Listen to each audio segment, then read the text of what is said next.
উত্তৰ পূৰ্বাঞ্চলৰ পৰা দিল্লীলৈ আৰু দিল্লীৰ পৰা বিশ্বৰ প্ৰতিটো প্ৰান্তলৈ দেশ বিদেশৰ চুকে কোণে থকা প্ৰতিটো গুৰুত্বপূৰ্ণ খবৰ একেলগে পাবলৈ আপোনালোকক আদৰণি জনাইছোঁ আপোনালোকৰ প্ৰিয় চেনেল পূৰ্বোত্তৰলৈ। আজি 17 জুন 2026 চন বুধবাৰ। আজিৰ দিনটো সমগ্ৰ বিশ্বৰ বাবে এক অতিশয় গুৰুত্বপূৰ্ণ দিন, কাৰণ আজি হৈছে বিশ্ব মৰুভূমিকৰণ আৰু খৰাং প্ৰতিৰোধ দিৱস।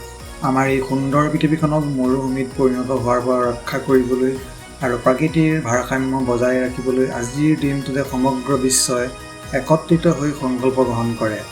গোলকীয় উষ্ণতা বৃদ্ধি পোৱা এই সময়ছোৱাত আমাৰ উত্তৰ পূৰ্বাঞ্চলৰ পৰা আৰম্ভ কৰি সমগ্ৰ বিশ্বৰে পৰিৱেশ সুৰক্ষিত কৰাটো এতিয়া আটাইতকৈ ডাঙৰ প্ৰত্যাহ্বান হৈ পৰিছে।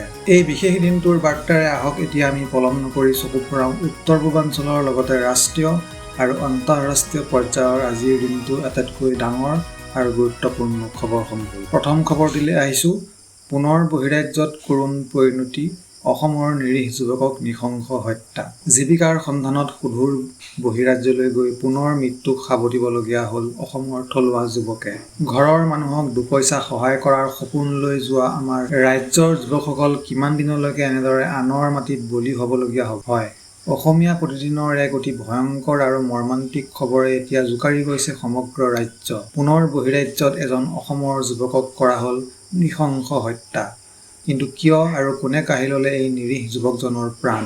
অসমীয়া প্ৰতিদিনৰ এক বিশেষ প্ৰতিবেদন অনুসৰি কৰ্মসূত্ৰে বহিৰাজ্যত কৰ্মৰত হৈ থকা অসমৰ এজন থলুৱা যুৱকক অচিনাক্ত দুষ্কৃতিকাৰীয়ে অতি নিৰ্দয়ভাৱে হত্যা কৰা ঘটনা পোহৰলৈ আহিছে। কৰ্মস্থলীতে যুৱকজনক আক্ৰমণ কৰি ক্ষতবিক্ষত কৰা হয় আৰু পিছত তেওঁৰ মৃতদেহ উদ্ধাৰ হোৱাৰ পিছতেই সমগ্ৰ অঞ্চলটোত তীব্ৰ চাঞ্চল্যৰ সৃষ্টি হয়। এই ঘটনাৰ খবৰ পোৱাৰ পিছৰে পৰা যুৱকজনৰ গৃহজিলাত কান্দোনৰ ৰোল উঠিছে।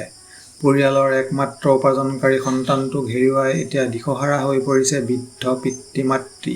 স্থানীয় ৰাইজ আৰু দল সংগঠনে এই জঘন্য হত্যাকাণ্ডৰ তীব্ৰ গৰিহণা দিয়াৰ লগতে দোষীক অতি শীঘ্ৰে কৰায়ত্ব কৰি ফাঁচীৰ দৰে কঠোৰ শাস্তি প্ৰদান কৰিবলৈ চৰকাৰ আৰু প্ৰশাসনৰ ওচৰত দাবী জনাইছে। ইয়াৰ লগতে ভুক্তভোগী পৰিয়ালটোক উচিত ন্যায় আৰু ক্ষতিপূৰণ দিবলৈও দাবী উত্থাপন হৈছে। বহিৰাজ্যত অসমৰ যুৱক-যুৱতী সুৰক্ষিত নোহোৱাৰ এই ধাৰাবাহিক ঘটনাই এতিয়া বহু ডাঙৰ প্ৰশ্নৰ সৃষ্টি কৰিছে। কিমান দিনলৈ আমাৰ যুৱ প্ৰজন্মই জীৱিকাৰ বাবে এনেদৰে নিজৰ জীৱনক বাজি লগাবলগীয়া হ'ব, সেয়া আটাইতকৈ ডাঙৰ প্ৰশ্ন। এই ঘটনাৰ ওপৰত আপোনাৰ মতামত কমেণ্ট কৰি নিশ্চয় জনাওক। পৰৱৰ্তী খবৰ। নগাঁৱত খাদ্য সুৰক্ষা বিভাগৰ ডাঙৰ অভিযান। অস্বাস্থ্যকৰ পৰিৱেশৰ বাবে তলা ওলমিল চহৰৰ বিখ্যাত আদিত্য চুইটছত। আপুনিও ভাল পায়নে নগাঁও চহৰৰ বিখ্যাত আদিত্য চুইটছৰ মিঠাই বা ৰসগোল্লা খাবলৈ? যদি পায় তেন্তে এই খবৰটো আপোনাৰ বাবে এক ডাঙৰ কঁপনি হ'ব পাৰে। কাৰণ যিখন দোকানৰ মিঠাই আপুনি ইমান সোৱাদেৰে খাইছিল, সেইখন দোকানৰ পাকঘৰৰ ভিতৰ চৰাৰ আচল ৰূপটো দেখিলে আপোনাৰ চকু কঁপালত উঠিব। হয়, চৰম অস্বাস্থ্যকৰ পৰিৱেশৰ বাবে এতিয়া তলা ওলমিল নগাঁও চহৰৰ অতি প্ৰতিষ্ঠিত মিঠাইৰ দোকান আদিত্য চুইটছত। কিন্তু কি আছিল সেই পাকঘৰৰ ভয়ংকৰ দৃশ্য? অসমীয়া প্ৰতিদিনৰ এক বিশেষ প্ৰতিবেদন অনুসৰি নগাঁও চহৰৰ মজিয়াত থকা আদিত্য চুইটছ নামৰ ব্যৱসায়িক প্ৰতিষ্ঠানখনত জিলা খাদ্য সুৰক্ষা বিভাগে এক আকস্মিক অভিযান চলায়। অভিযানৰ সময়ত দোকানখনৰ পাকঘৰ আৰু মিঠাই প্ৰস্তুত কৰা স্থানত চৰম অনিয়ম তথা ভয়াৱহ অস্বাস্থ্যকৰ পৰিৱেশ প্ৰত্যক্ষ কৰে বিষয়াৰ দলটোৱে। গ্ৰাহকক যোগান ধৰা খাদ্য সামগ্ৰীসমূহ অত্যন্ত লেতেৰা আৰু নিয়ম নীতি উলংঘা কৰি প্ৰস্তুত কৰা হৈছিল, যাৰ বাবে লগে লগে ব্যৱস্থা গ্ৰহণ কৰে বিভাগে। খাদ্য সুৰক্ষা বিভাগে জনসাধাৰণৰ স্বাস্থ্যৰ প্ৰতি লক্ষ্য ৰাখি আৰু খাদ্য সুৰক্ষা আইন উলংঘা কৰাৰ অপৰাধত আদিত্য চুইটছৰ উৎপাদন গোট তথা দোকানখনৰ সাময়িকভাৱে বন্ধ কৰি চিল কৰি দিয়ে। চহৰখনৰ এখন ইমান জনাজাত দোকানত গ্ৰাহকৰ স্বাস্থ্যক লৈ হেতালি খেলা এই কাৰ্যই এতিয়া সমগ্ৰ নগাঁও চহৰতে তীব্ৰ চাঞ্চল্যৰ সৃষ্টি কৰিছে। সচেতন ৰাইজে খাদ্য সুৰক্ষা বিভাগৰ এই পদক্ষেপক আদৰণি জনাইছে। এই ঘটনাই প্ৰমাণ কৰে যে ডাঙৰ নাম দেখিলেই খাদ্য সুৰক্ষিত বুলি ভাবি লোৱাটো ভুল। চহৰৰ আন আন খাদ্য প্ৰতিষ্ঠানসমূহৰ ওপৰতো এনে অভিযান চলিব লাগেনে নালাগে? আপোনাৰ মতামত কমেণ্ট কৰি নিশ্চয় জনাব। পৰৱৰ্তী খবৰলৈ আহিছোঁ। ইজৰাইলৰ প্ৰধানমন্ত্ৰী নেতান্যাহুৰ আদৰণি। মিজোৰামত চৰ্চাৰ কেন্দ্ৰবিন্দু বনে মেনাছে। আপুনি জানেনে উত্তৰ পূব ভাৰতৰ পৰা সুদূৰ ইজৰাইললৈ হাজাৰ হাজাৰ কিলোমিটাৰ অতিক্ৰম কৰি এটা জনগোষ্ঠীয়ে নিজৰ হেৰাই যোৱা শিপা বিচাৰি পাইছে? হয়, শেহতীয়াকৈ ইজৰাইলৰ প্ৰধানমন্ত্ৰী বেঞ্জামিন নেতানিয়াহুৰ এটা বিশেষ আদৰণি এতিয়া তোলপাৰ লগাইছে মিজোৰামত। কিন্তু কি এই ৰহস্য? ইষ্টমোজো ৱেবছাইটৰ অনুসৰি ইজৰাইল চৰকাৰৰ অপাৰেশ্যন উইংছ অৱ ডনৰ অধীনত মিজোৰাম আৰু মণিপুৰৰ বনে মানাছে জনগোষ্ঠীৰ প্ৰায় 650 গৰাকী লোক শেহতীয়াকৈ ইজৰাইলত উপস্থিত হৈছে। ইজৰাইলৰ প্ৰধানমন্ত্ৰী নেতানিয়াহুৱে নিজে তেওঁলোকক সাক্ষাৎ কৰি অতি উষ্ম আদৰণি জনাই কয়, স্বগৃহলৈ আপোনালোকক স্বাগতম। এইখন আপোনালোকৰে ঘৰ। প্ৰাচীন ইজৰাইলৰ হেৰাই যোৱা বংশধৰ বুলি বিশ্বাস কৰা এই বনে মানাছে জনগোষ্ঠীৰ লোকসকলে দীৰ্ঘদিন ধৰি ইজৰাইললৈ প্ৰব্ৰজন কৰি আহিছে। মণিপুৰৰ হিংসাত্মক পৰিস্থিতি আৰু শেহতীয়া যুদ্ধৰ মাজতো নিজৰ ধৰ্মীয় আৰু ঐতিহাসিক পৰিচয়ৰ বাবে তেওঁলোকে কৰা এই যাত্ৰা এতিয়া মিজোৰামৰ লগতে সমগ্ৰ উত্তৰ পূৰ্বাঞ্চলতে তীব্ৰ চৰ্চা লাভ কৰিছে। আনকি এই জনগোষ্ঠীৰ বহু যুৱকে বৰ্তমান ইজৰাইলৰ হৈ যুদ্ধতো অংশ লৈছে। 2030 চনৰ ভিতৰত প্ৰায় 5800 লোকক ইজৰাইললৈ লৈ যোৱাৰ লক্ষ্য স্থিৰ কৰা হৈছে। এই ঐতিহাসিক যাত্ৰাই উত্তৰ পূবৰ ভূ-ৰাজনীতিত কি প্ৰভাৱ পেলাব সেয়া হ'ব লক্ষণীয়। পৰৱৰ্তী খবৰ। ছচিয়েল মিডিয়াৰ মিমিৰ পৰা ৰাজনৈতিক আন্দোলন। উত্তৰ পূৰ্বাঞ্চলত খোপনি পুতিব পাৰিবনে কক্ৰোচ জনতা পাৰ্টীয়ে? এটা সাধাৰণ ফেচবুক মিম যিটোৱে এতিয়া লৈছে এক বৃহৎ ৰাজনৈতিক আন্দোলনৰ ৰূপ। হয়, আপুনি ঠিকেই শুনিছে।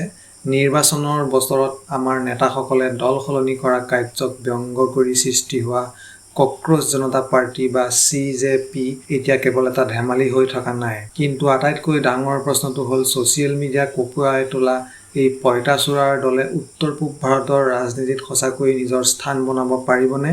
ইষ্টমোজোৰ এক বিশেষ প্ৰতিবেদন অনুসৰি বৰ্তমানৰ ৰাজনৈতিক ব্যৱস্থা, নেতাৰ দল বদল আৰু দুৰ্নীতিৰ বিৰুদ্ধে অতিষ্ঠ হৈ একাংশ যুৱ প্ৰজন্মই ছচিয়েল মিডিয়াত এই কক্ৰোচ জনতা পাৰ্টিৰ ধাৰণাটো ট্ৰেণ্ডিং কৰি তুলিছে। পঁইতাচোৰা যেনেকৈ যিকোনো পৰিৱেশত জীয়াই থাকিব পাৰে, ঠিক তেনেদৰে একাংশ ৰাজনীতিবিদেও নিজৰ স্বাৰ্থৰ বাবে যিকোনো পৰিস্থিতিতে দল সলাই জীয়াই থাকে। এই ব্যংগাত্মক বাৰ্তাৰে এই মিমিটোৱে এক বিশেষ আন্দোলনৰ ৰূপ লৈ লৈছে। বিশেষকৈ উত্তৰ পূৰ্বাঞ্চলৰ অসম, মেঘালয় বা নাগালেণ্ডৰ দৰে ৰাজ্যসমূহত য'ত আঞ্চলিকতাবাদ আৰু যুৱ প্ৰজন্মৰ কণ্ঠই সদায় গুৰুত্বপূৰ্ণ ভূমিকা লৈ আহিছে, তাত এই ডিজিটেল ট্ৰেণ্ডটোৱে এক নতুন চিন্তাৰ খোৰাক যোগাইছে। যুৱ ভোটাৰসকলৰ মাজত থকা এই ক্ষোভ আৰু ব্যৱস্থাটো সলনি কৰাৰ ইচ্ছাক এই মিমে প্ৰতিনিধিত্ব কৰিছে। কিন্তু কেৱল ফেচবুক, ইনষ্টাগ্ৰামৰ লাইক আৰু শ্বেয়াৰেৰে জানো নিৰ্বাচন জিকিব পাৰি?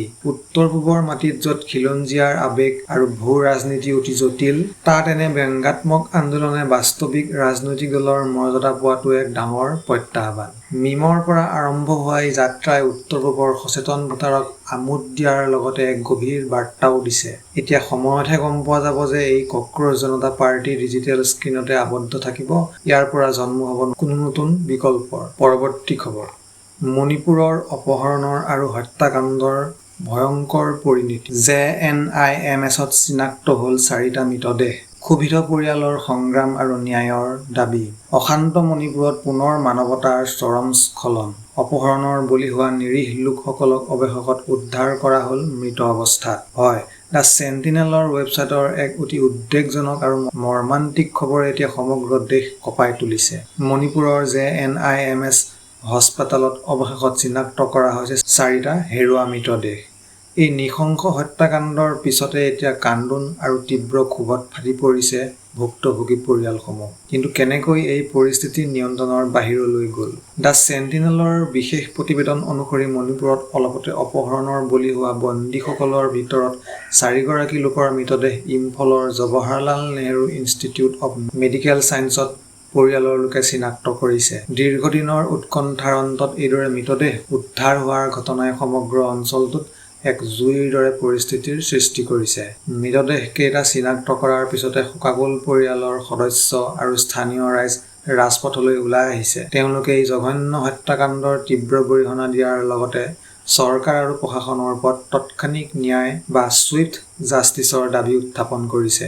অপৰাধীক অতি শীঘ্ৰে কৰায়ত্ব কৰি ফাঁচী বা কঠোৰতম শাস্তি নিদিয়া পৰ্যন্ত তেওঁলোকে ক্ষান্ত নহয় বুলি হুংকাৰ দিছে। এই ঘটনাৰ পিছতে মণিপুৰৰ আইন শৃংখলা পৰিস্থিতি পুনৰ অতিশয় স্পৰ্শকাতৰ আৰু উত্তপ্ত হৈ পৰিছে। নিৰীহ লোকৰ তেজেৰে ৰাঙলী হোৱা মণিপুৰত শান্তি আৰু ন্যায় কেতিয়া প্ৰতিষ্ঠা হ'ব, সেয়া এতিয়াও এক ডাঙৰ প্ৰশ্নবোধক চিন। চৰকাৰৰ কঠোৰ পদক্ষেপে এই ক্ষোভ প্ৰশমিত কৰিব পাৰিবনে?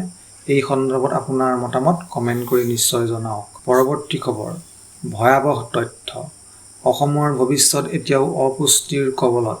শিশু স্বাস্থ্যৰ জৰুৰীকালীন অৱস্থা। উন্নয়নৰ ডাঙৰ ডাঙৰ দাবী আৰু অট্টালিকাৰ আঁৰত হেৰাই গৈছে নেকি আমাৰ অসমৰ নিষ্পাপ শিশুসকলৰ শৈশৱ? আপুনি জানি আচৰিত হ'ব যে আমাৰ ৰাজ্যৰ হাজাৰ হাজাৰ শিশু এতিয়াও তিল তিলকৈ মৰহি গৈছে কেৱল এমুঠি পুষ্টিকৰ আহাৰৰ অভাৱত। শেহতীয়া NFHS-6 অৰ্থাৎ ৰাষ্ট্ৰীয় পৰিয়াল স্বাস্থ্য জৰীপৰ চকু কপালত উঠা তথ্যই এতিয়া অসমত এক ডাঙৰ নিউট্ৰিচন ইমাৰ্জেঞ্চি বা পুষ্টিৰ জৰুৰীকালীন অৱস্থাৰ সংকেত দিছে।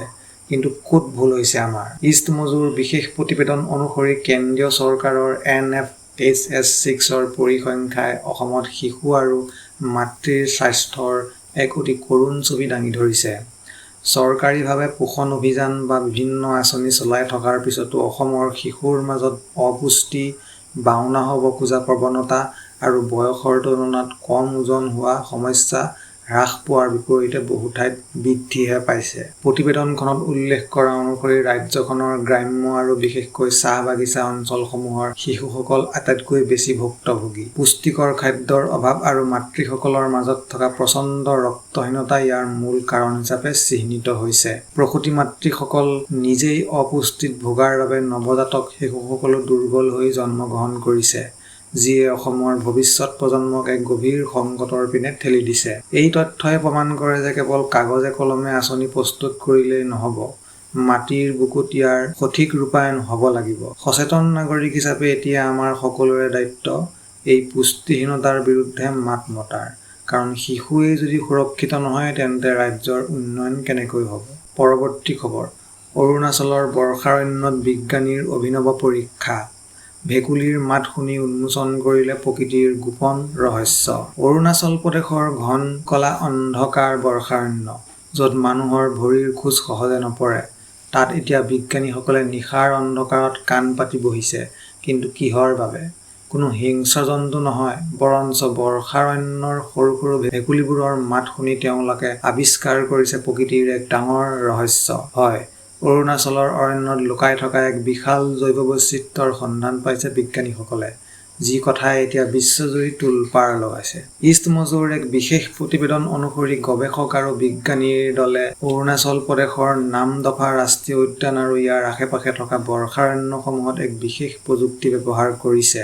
তেওঁলোকে ইয়াক কৈছে একোষ্টিক মনিটৰিং বা শব্দ তৰংগৰ জৰিয়তে কৰা নিৰীক্ষণ। বৰ্ষাৰণ্যৰ ঘন জোপোহা আৰু দুৰ্গম পৰিৱেশত চকুৰে নেদেখা বহু বিৰল প্ৰজাতিৰ ভেকুলীক তেওঁলোকৰ অনন্য মাত বা কলৰ জৰিয়তে চিনাক্ত কৰা হৈছে। বিজ্ঞানীসকলে জানিবলৈ দিয়া মতে ভেকুলী হৈছে পৰিৱেশ তন্ত্ৰৰ স্বাস্থ্যৰ এক প্ৰধান সূচক, অৰ্থাৎ ভেকুলী সুস্থ থাকিলেহে বৰ্ষাৰণ্যখন সুৰক্ষিত থকাটো প্ৰমাণ হয়। এই অভিনৱ পদ্ধতিৰ দ্বাৰা কেইবাটাও এনে বিৰল আৰু নতুন প্ৰজাতিৰ ভেকুলীৰ উপস্থিতি ধৰা পৰিছে, যিবোৰ বিজ্ঞানৰ জগতৰ বাবে একেবাৰে নতুন আছিল। এই গৱেষণাই প্ৰমাণ কৰিছে যে উত্তৰ-পূবৰ এই ভূস্বৰ্গ এতিয়াও অনাৱিষ্কৃত প্ৰকৃতিৰ ৰহস্যৰে ভৰি আছে। পৰিৱেশ পৰিৱৰ্তনৰ এই সংকটকালত অৰুণাচলৰ এই জৈৱ বৈচিত্ৰ্যৰ সুৰক্ষা অতি গুৰুত্বপূৰ্ণ হৈ পৰিছে। বিজ্ঞানীসকলৰ এই প্ৰচেষ্টাই অনাগত দিনত আমাৰ প্ৰকৃতিক বুজি পোৱাত আৰু ইয়াক সংৰক্ষণ কৰাত এক নতুন মাত্ৰা প্ৰদান কৰিব।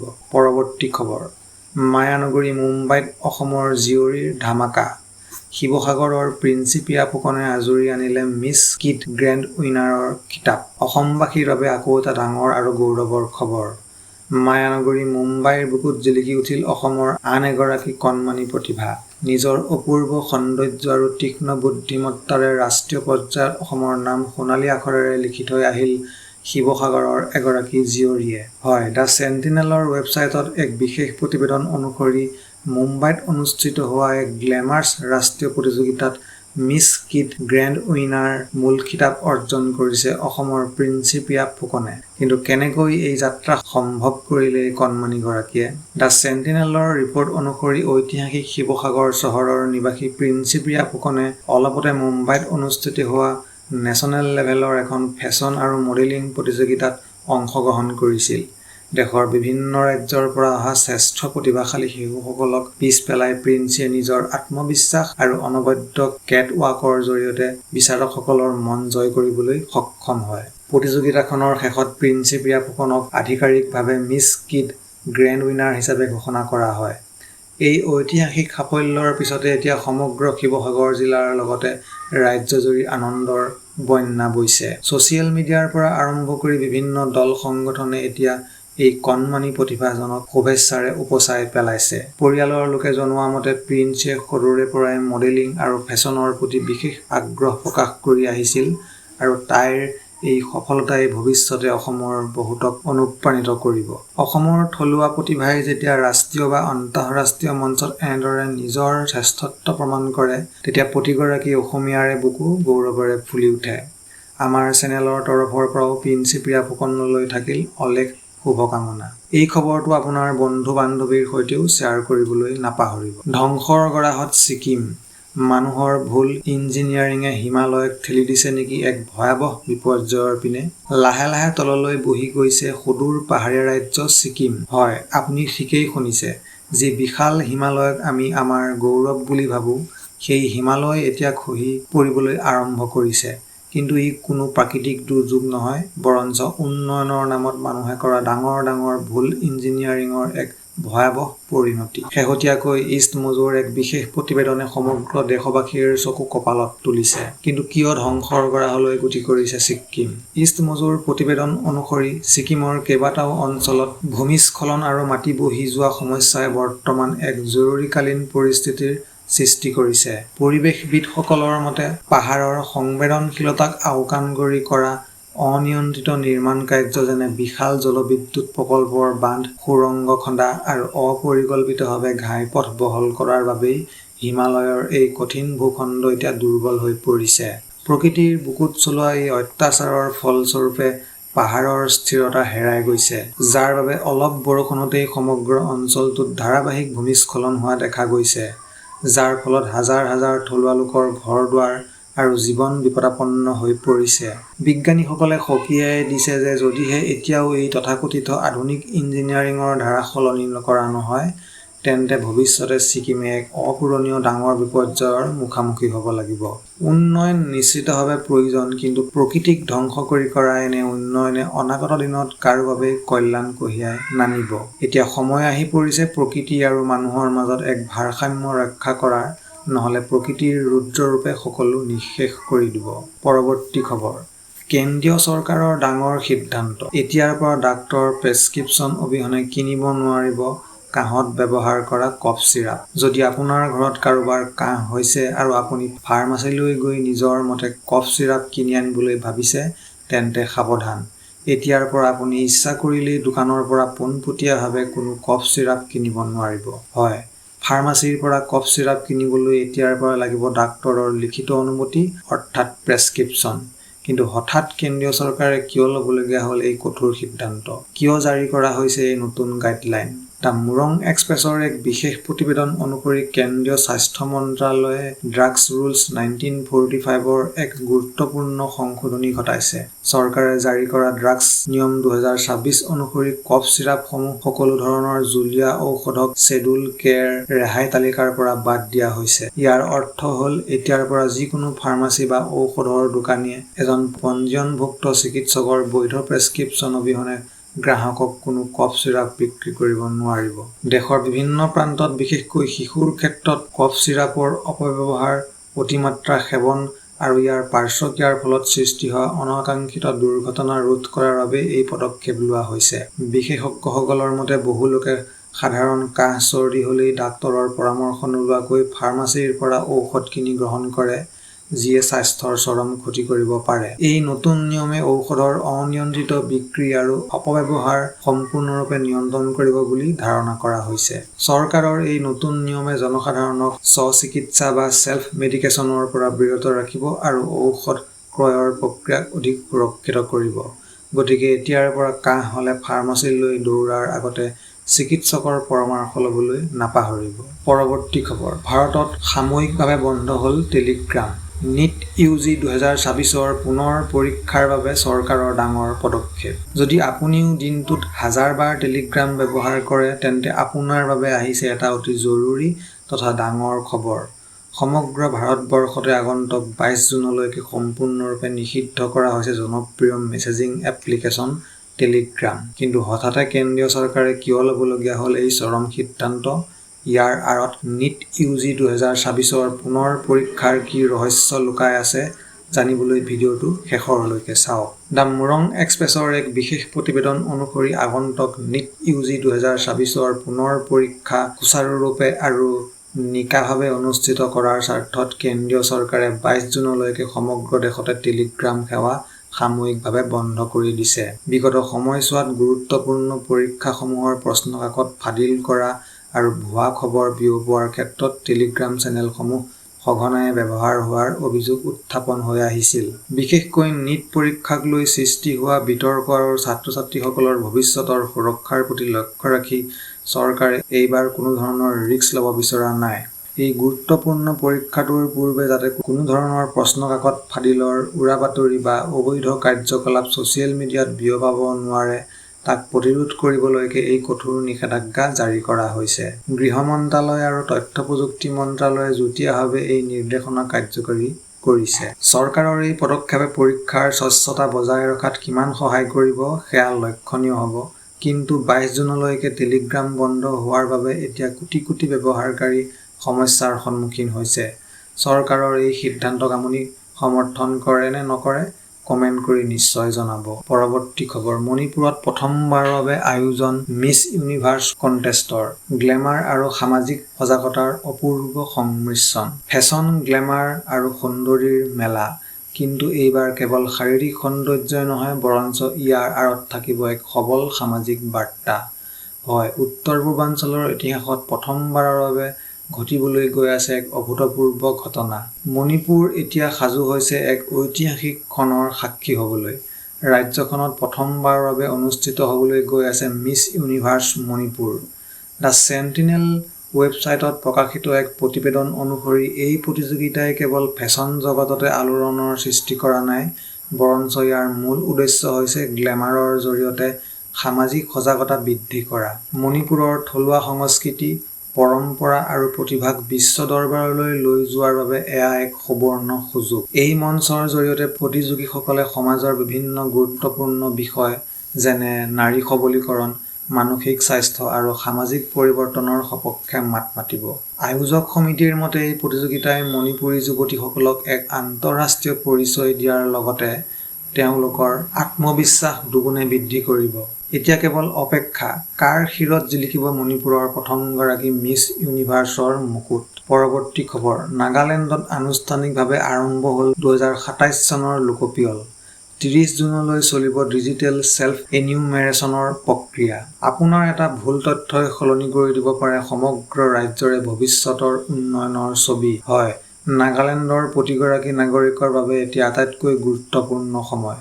কাৰণ ৰাজ্যখনত আৰম্ভ হৈ গৈছে এক ঐতিহাসিক প্ৰক্ৰিয়া। ইণ্ডিয়া টুডে NEৰ এক বিশেষ প্ৰতিবেদন অনুসৰি নাগালেণ্ডত আনুষ্ঠানিকভাৱে আৰম্ভ হৈছে বহু প্ৰত্যাশিত লোকপিয়ল 2027। এইবাৰ লোকপিয়লৰ আটাইতকৈ ডাঙৰ আৰু বিশেষ বৈশিষ্ট্যটো হৈছে ছেল্ফ ইনিউমেৰেচন বা স্ব-পঞ্জীয়ন ব্যৱস্থা। অৰ্থাৎ এতিয়াৰ পৰা আপুনি নিজেই ঘৰত বহি ডিজিটেল মাধ্যমৰ জৰিয়তে নিজৰ আৰু পৰিয়ালৰ তথ্য পঞ্জীয়ন কৰিব পাৰিব। প্ৰশাসনৰ তৰফৰ পৰা জনোৱা হৈছে যে এই অনলাইন বা ছেল্ফ এনিউমেৰেচনৰ প্ৰক্ৰিয়াটো অহা 30 জুনলৈকে খোলা থাকিব। চৰকাৰে সকলো নাগৰিককে এই আধুনিক পদ্ধতিৰ সুযোগ গ্ৰহণ কৰিবলৈ আৰু সঠিক তথ্য দি দেশৰ উন্নয়নত অংশীদাৰ হ'বলৈ আহ্বান জনাইছে। ইয়াৰ পিছতেই গণনাকাৰীসকলে ঘৰে ঘৰে গৈ বাকী থকা তথ্যসমূহ সংগ্ৰহ কৰিব। আপোনাৰ এটা সঠিক সঁহাৰিয়ে নাগালেণ্ডৰ ভৱিষ্যত পৰিকল্পনা আৰু চৰকাৰী আঁচনিসমূহ সঠিক ৰূপত ৰূপায়ণ কৰাত সহায় কৰিব। গতিকে সময় থকাৰ ভিতৰতেই আপোনাৰ কৰ্তব্য পালন কৰক। পৰৱৰ্তী খবৰ, ওৱান নেশ্যন ওৱান ইলেকশ্যনৰ গৰম বতাহ। কিন্তু 10 বছৰে কিয় হোৱা নাই ভিলেজ কাউন্সিল নিৰ্বাচন? প্ৰদ্যুৎ মাণিক্যৰ বিস্ফোৰক প্ৰশ্ন। এক দেশ এক নিৰ্বাচনৰ ডাঙৰ কথা, কিন্তু যোৱা 10টা বছৰে য'ত গাঁও পৰিষদৰে নিৰ্বাচন অনুষ্ঠিত হোৱা নাই তাত এই শ্লোগান কিমান প্ৰাসংগিক। দিল্লীৰ ডাঙৰ নীতিৰ মাজতে এতিয়া তৃণমূল পৰ্যায়ৰ গণতন্ত্ৰক লৈ উত্থাপন হৈছে এক ডাঙৰ প্ৰশ্ন।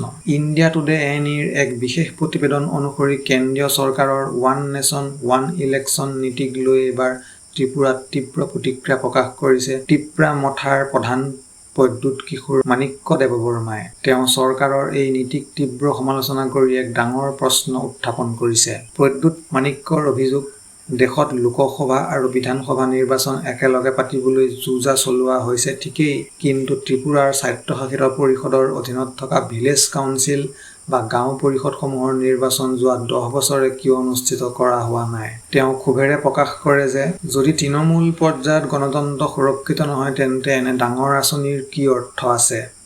গাঁও পৰিষদৰ নিৰ্বাচন নোহোৱাৰ বাবে গ্ৰাম্য অঞ্চলৰ উন্নয়ন স্তব্ধ হৈ পৰিছে আৰু সাধাৰণ জনতা নিজৰ অধিকাৰৰ পৰা বঞ্চিত হৈছে। প্ৰদ্যুৎ মাণিক্যৰ এই বিস্ফোৰক মন্তব্যই এতিয়া সমগ্ৰ উত্তৰ পূৰ্বাঞ্চলৰ ৰাজনীতিত এক নতুন বিতৰ্কৰ সূচনা কৰিছে। পৰৱৰ্তী খবৰ, অগ্নিবীৰসকলৰ বাবে ছিকিম চৰকাৰৰ ডাঙৰ উপহাৰ।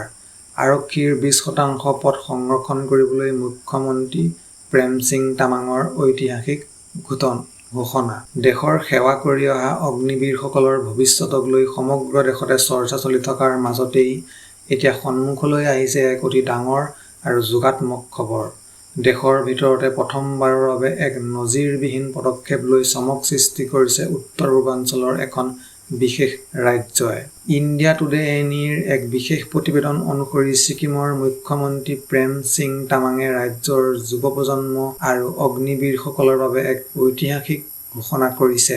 ছিকিম চৰকাৰে এতিয়াৰ পৰা ৰাজ্যিক আৰক্ষী বাহিনীৰ চাকৰিত অগ্নিবীৰসকলৰ বাবে 20% পদ সম্পূৰ্ণৰূপে সুৰক্ষিত কৰাৰ সিদ্ধান্ত গ্ৰহণ কৰিছে। ৰাজ্যখনৰ কাৰ্গিল চহৰত অনুষ্ঠিত এক বিশেষ অনুষ্ঠানত অংশগ্ৰহণ কৰি মুখ্যমন্ত্ৰী তামাঙে স্পষ্টকৈ কয় যে 4 বছৰ দেশ সেৱা কৰাৰ পিছত ঘৰলৈ উভতি অহা অগ্নিবীৰসকলৰ ভৱিষ্যত সুৰক্ষিত কৰাটো আমাৰ কৰ্তব্য। তেওঁলোকৰ অনুশাসন, দেশপ্ৰেম আৰু প্ৰশিক্ষণে ছিকিম আৰক্ষীক অধিক শক্তিশালী কৰি তুলিব।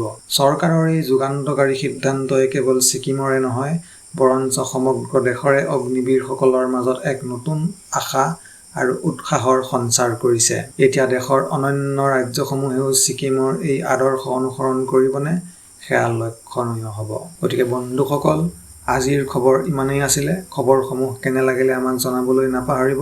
যদি ভাল লাগিলে ভিডিঅ'টো লাইক কৰি দিয়ক আৰু চেনেলটো যদি এতিয়াও আপোনালোকে ছাবস্ক্ৰাইব কৰা নাই তেন্তে ততালিকে ছাবস্ক্ৰাইব কৰি দিয়ক। ধন্যবাদ।